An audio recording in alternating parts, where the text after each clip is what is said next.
So, yun, good morning. Update lang pala.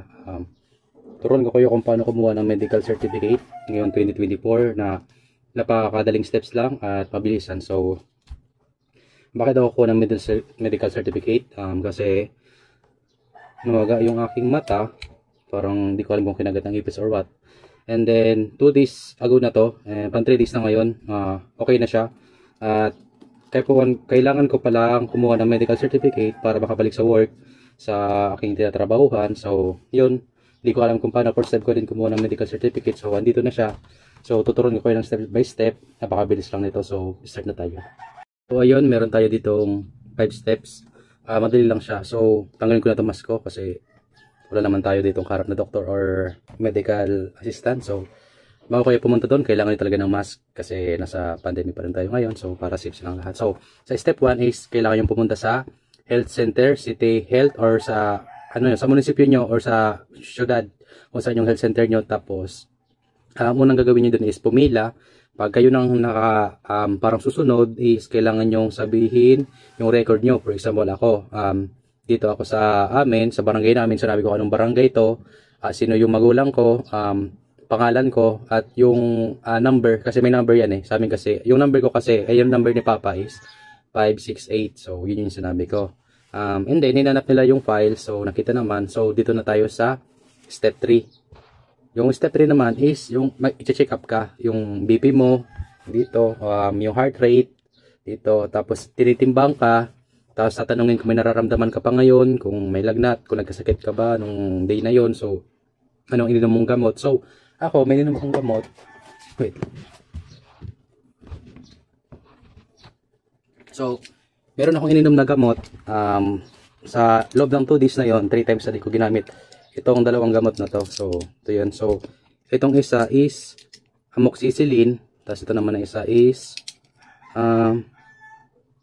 mefenamic acid. So, yun yung ginamit ko lang para bumalik yung mata ko. Tapos, cold compress ng tubig. So, yun. Yun yung mga sinabi ko. Then, doon na tayo sa step 4. So, may record doon yung medical assistant. Binigay niya doon sa doctor. And then, sabi niya, tatawagin nila yung pangalan ko. So, tinawag yung pangalan ko. And then, pumunta na ako doon sa doctor. In-interview ako.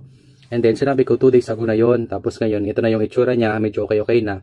Napagsabihin ako ng doktor kasi hindi ko naman pwedeng ilagay dito yung 2 days ago kasi syempre di ba parang ginagawa pang sinungaling yung doktor. Dapat daw nung mismong araw na yon, kung ano yung nakikita niya, yun yung ilalagay niya.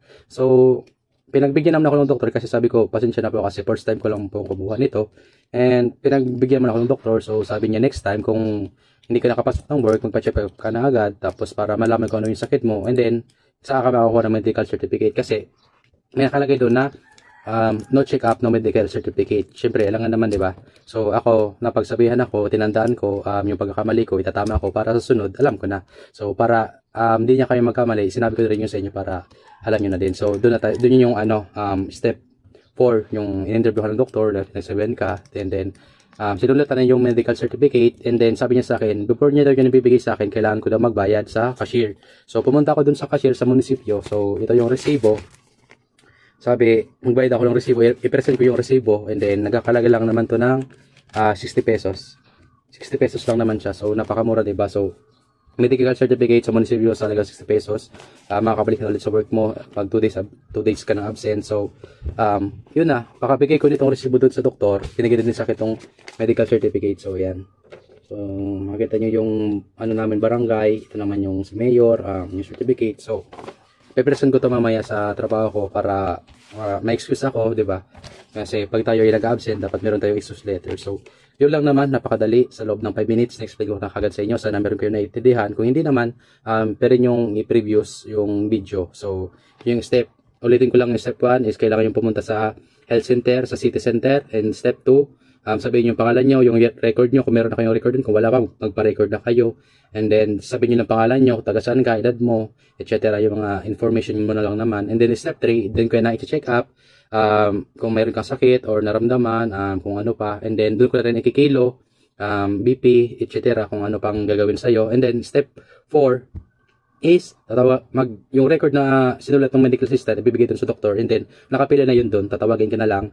And then, step before na pupunta ka na doon sa doktor, yun na nga, ano ka na, interviewin ka ng doktor, ano pa nararamdaman mo, and kung ano pa dapat mong gawin. Doon, step 5, yung magbayad ng medical certificate sa cashier doon sa counter. So, yun lang naman, napakadali lang naman ng steps, and sana nakatulong. And then, kung nakatulong ako, sana mag-subscribe naman kayo, and para makahit ko yung goal ko this year, maka 1,000 subscriber, kahit 1,000 lang. Masaya na ako dun. So, salamat sa mga sumusuporta, sa nanood, and shoutout sa inyo guys, and maraming salamat. God bless, palagi mag-iingat, stay safe, bye.